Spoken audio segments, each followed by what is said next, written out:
let's pivot to the last documentary that we'll cover, or last documentary. Let's talk about It's sort of like a documentary. Well, it might as well be a documentary. Let's talk about K-pop Demon Hunters, which has been in the top 10 on Netflix since it debuted in June. You and I finally saw it.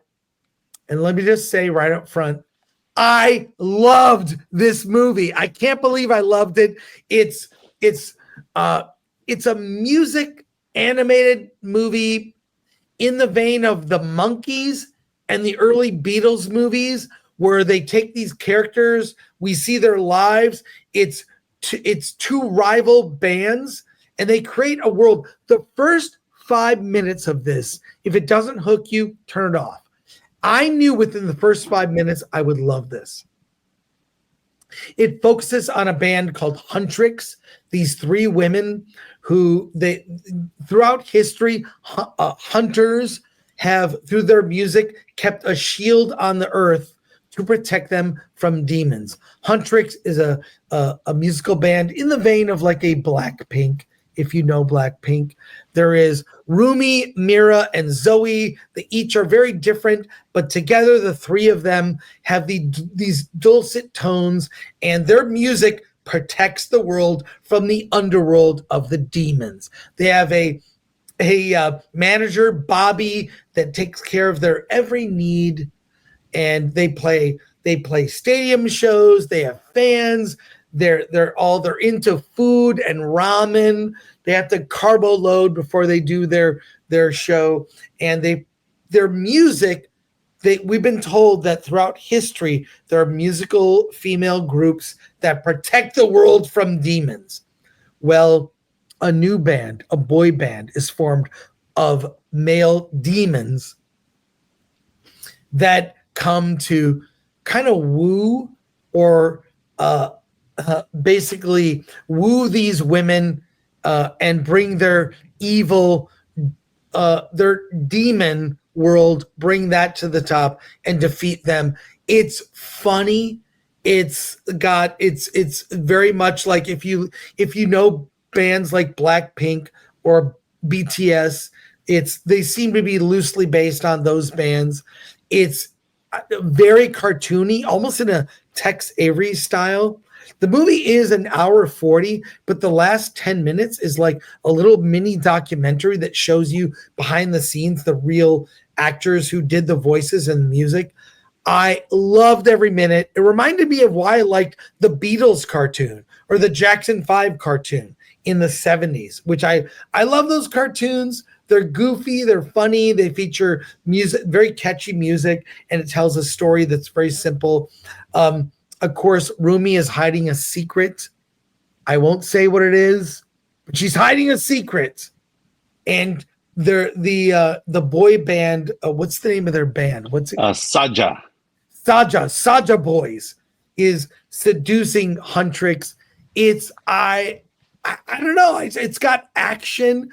It's so, and I love the sort of like anime, like goofiness of their acting, especially Zoe in this, who's in Huntrix. I loved every minute. I can't believe, yes, I got sucked in. It's a musical, it's animated, there's action and demons. It's like when you hear about it, you're like, that shouldn't work. And like a bowl of ramen, all these ingredients somehow come together, and it's wildly entertaining. I'm going to watch it again.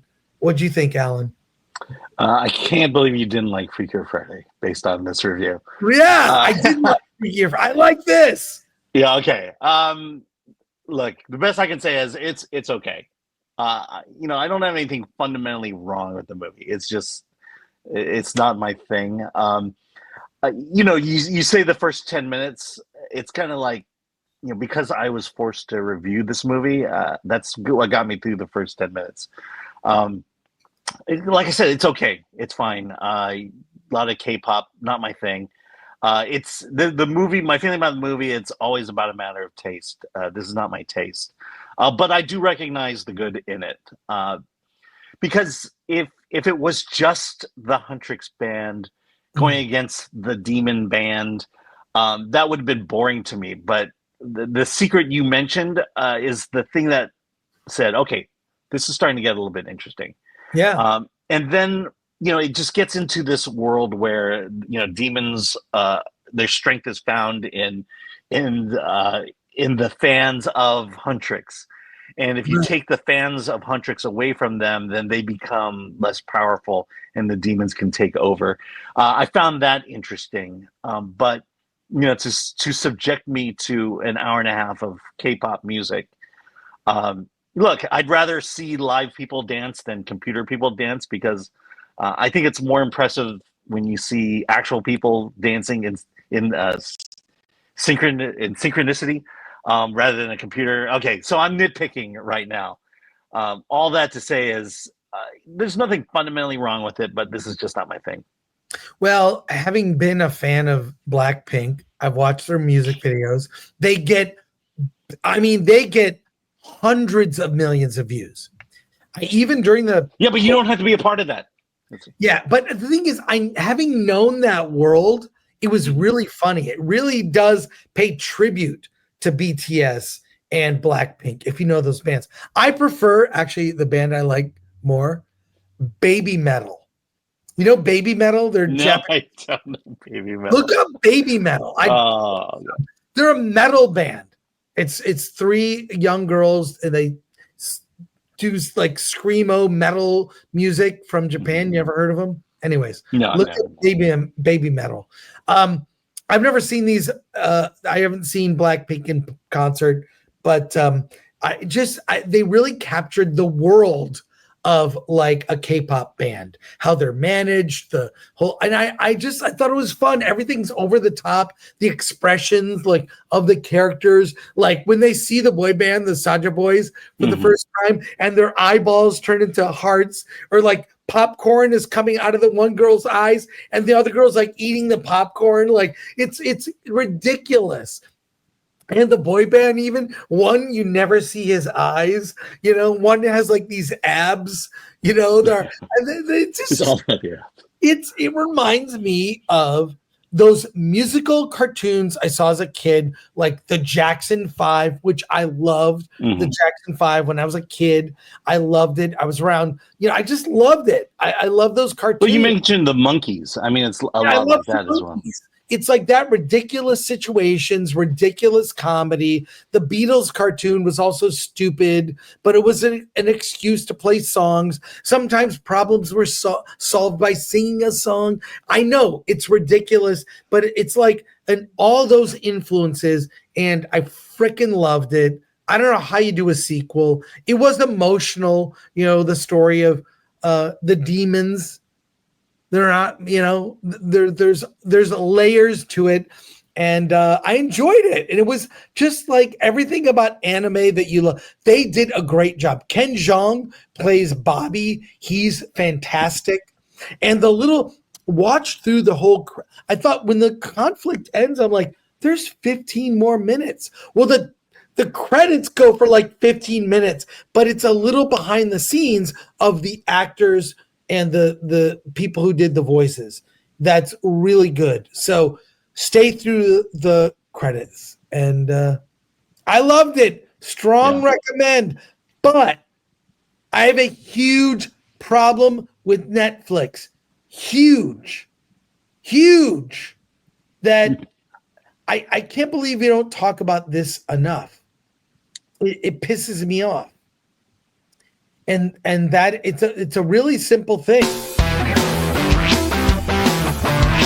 A freaking IKEA chair. Open your movies in theaters. You can promote that they're on Netflix, but I would have loved K-pop Demon Hunter more if it was in the movie theater. On an IMAX screen with a packed audience. It would have been much more fun. While Netflix, I love you. I've been watching the TV show Tires. Tires is hilarious, by the way. Could never be done on network TV. I'm loving Tires. And K-pop Demon Hunters, loved it. Why can't I see it in a movie theater? Netflix, open your film, open your A-list stuff in a theater. I want to see it on the big screen. You are killing theaters. Support them. I just, please. Why aren't you willing to make money on the side? Bring people to Netflix. Give me a choice. I will pay to see your movies in a theater. Do it. 69. I don't want to see streaming destroy theaters. Fix it, Netflix. Fix it. A freaking IKEA chair. Alan, do you have anything to say? I have spoken to people at Netflix and people who have made movies for Netflix, and it is a policy and strategy that they will not take their movies to the theaters. In the words that they quote Ted Sarandos basically saying, theater cannibalizes the bottom line. And so they don't. Apparently, if you want to get your movie, your Netflix movie in theaters, you have to negotiate it. And you have to give up apparently certain things in terms of compensation for that to happen. I think they produce so much content that it probably is, cannibalizing the bottom line. But certainly Netflix is producing certain titles that are worthy of theaters, and they should embrace that. But they will not. That is something, unless there is a fundamental shift at the top of Netflix. It is not going to happen to see movies come out in theaters, and that is a shame, because I think you're right. If you are a movie maker, if you're a studio that makes movies, you owe it to theaters to give them that. And yeah, you can choose the movies that have a greater shot of making money to go into it, but you should support theaters. Period. I agree, because a movie that has opened in a theater has more value than something direct to streaming. It just has more value. Anyways, I still give this a strong recommend. Yeah, if that's your thing, there's nothing wrong with it that makes this a bad movie. It's just taste. It's a matter of taste.